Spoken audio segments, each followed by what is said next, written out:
Hi guys, this is Bill with Media Unlocked, and we are here at Cheapside in Lexington, Kentucky, and I'm going to talk today a little bit about the 70 to 200, the new one from Canon. But Cheapside in Lexington is a fun place. It has a very dark history. This is where the slave auctions were held when Lexington was a very old city. But now it's the old courthouse right here, which is currently being turned into an art museum. We've got the Fifth Third Pavilion right next door to us, which is the farmer's market.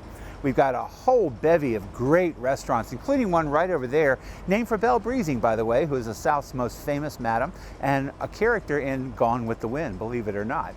At any case, Lexington is a lot of fun downtown. So we're here today to talk about this lens.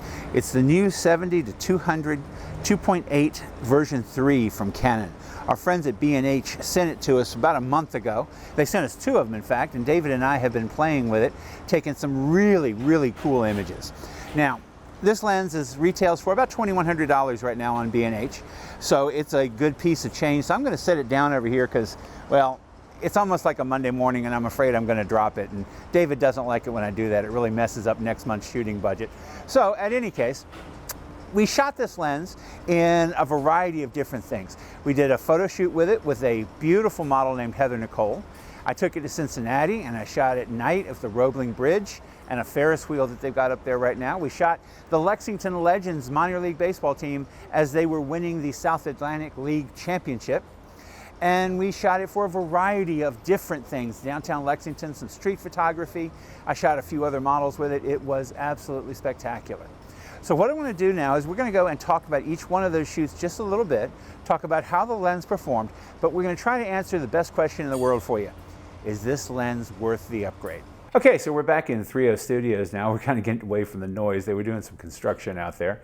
So I'm going to give you just a quick glimpse of the stats that you're going to find when you take a look at this lens. It has 23 different elements in 19 groups.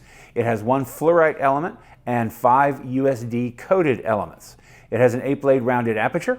It has a 77mm filter ring, which is really good because, well, all of the filter rings out there, 77 is one of the most common ones. It weighs in at 1,480 grams, about 3¼ pounds roughly, and it has a minimum focusing distance of approximately 1 meter. Now, I used this lens over the last month that I've had it from B&H for studio model shoots. I used it to shoot our local minor league team, the Lexington Legends, as they won the South Atlantic League Championship. Go Legends! Several downtown night shoots, because I like to walk around at night and just shoot the downtown doing street photography. I used it for a senior portrait session, which is a little rare for me. I don't do a lot of those, but the opportunity presented itself and I had the lens, so why not? I was up in Cincinnati and I shot some night cityscapes with it of the Roebling Bridge and a couple of really cool pedestrians as they walked across it with the sun setting behind them. And I had a great opportunity to shoot a locally produced play called A Raisin in the Sun, put on by a friend of mine named Patrick Mitchell. He's an amazingly talented artistic individual in a lot of different ways. The play was incredibly enjoyable, but you don't often get the chance to shoot a live play, and I just thought this was really cool. Now, the lens worked really well for me. It is sharp, okay? It is just an amazing lens. It is a workhorse. I did everything but play football with this lens, and it worked like a charm. On the corners, at the edges, the 2.8, it didn't have any significant vignetting issues at any of the corners. Now, all telephotos lose a little bit of sharpness on the edges. That's because of the mobile optics. This one lost less than some of the telephotos I have worked with. It is an incredibly sharp, fantastic lens. The image stabilization system was smooth, it was quiet. The autofocusing was fast. I depend on autofocusing because I have some significant eye issues. And the autofocus was just a dream in this, just as fast as any lens I have ever worked with. The IS had about 3.5 stops of optical stabilization, which is a good figure, but it's not as good as I would like to see it overall. Now, when I shot in the studio, it gave me an opportunity to use the compression of a longer lens. It gave me the opportunity to shoot from a distance so that my model could see what I was doing and react a little bit better. And we've got some behind the scenes footage of a shoot that we did with Heather Nicole, one of our local models, and it came out beautifully. We're going to put that up here and show you a little bit about what it looks like. Now we went out to the championship series for the Lexington Legends, and I used the lens for 2 nights. The first 2 games of the series were played here in Lexington. The other 3 were played in New Jersey. Well, it wasn't the other 3 because Lexington won in 2 games. It was really cool because this team deserved it. They were a great little team. But we shot at Lexington Ballpark, and we've got some scenes, some video footage there. Okay, so the game is wrapping down. Lexington is up 4. It's a good game. We're having fun here, but we're wrapping it up for the night because, well, they ran out of dollar beer and David's still thirsty. So we got to go somewhere. So we can't stay here. But in any case, the lens worked well tonight. I was really happy with it. It's a 70-200, the Canon 2.8 that just came out. Now, the 70-200 was sharp, at least going by looking at the back of my camera. Everything looked good, and I can't wait to get home, put them on the computer, do a little bit of editing, and see what it looks like. So once we get those pictures up, I'm going to pop them up right here. This will give you an idea of what I was seeing tonight through my lens, and we'll get back to you in a little bit. That we're going to try to put in here, but well, it was kind of noisy. There were people cheering and the speakers and the music, and you know what it's like at minor league baseball games. It has to be a 7th inning stretch. And tonight we had home run for the Legends. Yes. So if we can find any of that really good video on scene, we're going to put it up here for you. But it worked like a charm. I could shoot from the field, from the pits right beside the dugouts. I could shoot into the crowd with this lens. It was great. 70-200 is a great lens for that. But this lens, like I said, is just sharp. 2.8 is such a wonderful, wonderful advantage when you're working under the lights for a night baseball game. And this was the middle of the week at night. So that 2.8 was really, really useful. When I was walking around downtown Lexington, I was looking for just people doing what people do. So I found people walking the streets, people working, valets parking cars, the bike valets who drive people around or pedal people around town doing their job, the sprocket jockeys.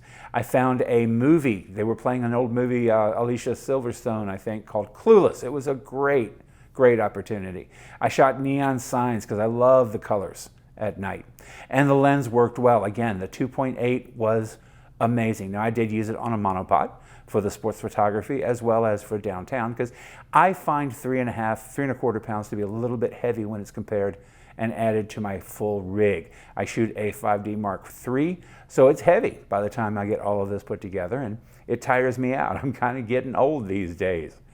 When I was working for the senior portrait session, it was like the studio model session. It gave me a chance to get the distance, and I got this one really great shot that I think Tyler just rocked it. I've seen this picture on the cover of Forbes magazine for CEOs.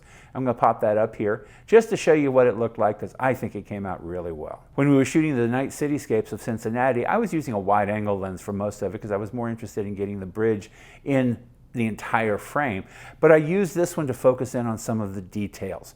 I could shoot people as they walked or cycled across the bridge. The sun was setting behind them. It got me some great, absolutely great images. I was shooting in Louisville some cityscapes of the Kennedy Bridge that they just finished, doing the exact same thing. I got some great images, great sharp images, because I just love the cityscapes. Even with the 70-200, I could get enough of the bridge into the frame to make it a really great shot. Now this lens, again, performed admirably. Shooting the play A Raisin in the Sun down at the historic Lyric Theater here in Lexington gave me the opportunity to use the lens to shoot both the entire stage as well as come in tight on the actors. Now shooting in theatrical light is incredibly challenging because your eye doesn't necessarily notice that this part of the stage has a really bright light and this part doesn't. And as the actors move, you're challenged to catch up. When you're shooting 2.8, that makes a difference. It really, really made the shooting a lot easier to use the 2.8 lens as opposed to the standard f4.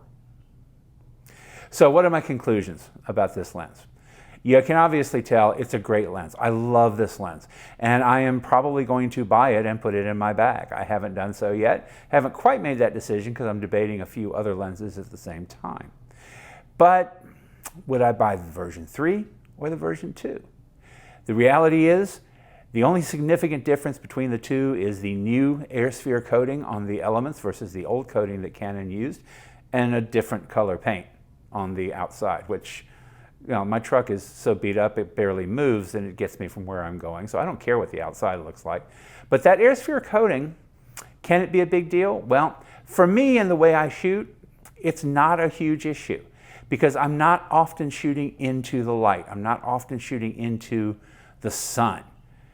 If I were a wedding photographer, if my clients were counting on me to catch that shot with the sun setting behind them and I really had to worry about glare or flare or ghosting from the sun coming in and really had to worry about that, I would definitely get the new version.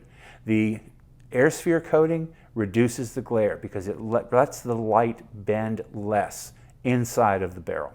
That means that you're going to significantly drop the glare. You're going to significantly have a better shot shooting into the light. If that's something you do on a regular basis, you need this lens. If it's not something that you regularly shoot, you can save a few $100s by buying version 2. It's got the same stabilization system. It's got the same autofocus lenses. It is weather sealed just like the old one. And if saving a couple, $300-400 is more important than that air sphere coating, definitely you should buy version 2 instead of version 3. The 2.8 is great. If you need 2.8, don't even take a look at the F4. The 2.8 will serve your needs better, but it is significantly more expensive. So that's my recommendation to you. If you're buying a new 70-200 that you've never had before, think about whether you shoot into the sun. Think about buying this one just because it's going to hold its resale value better since it's the new version. But the old version will serve you just as well. It's got just as good a reputation, and it's Canon's workhorse. It will serve you well. So take a look at the lens. You guys have made it this far. If you want to check out our newest video, it will be right here. If you want to check out the product, it will be down here. If you do happen to click on it and purchase it, it does give us a little bit of commission, and that helps me a lot keep making these videos. And of course, guys, right down below, go on and leave a comment, hit that subscribe button, follow along. We'll catch you next time.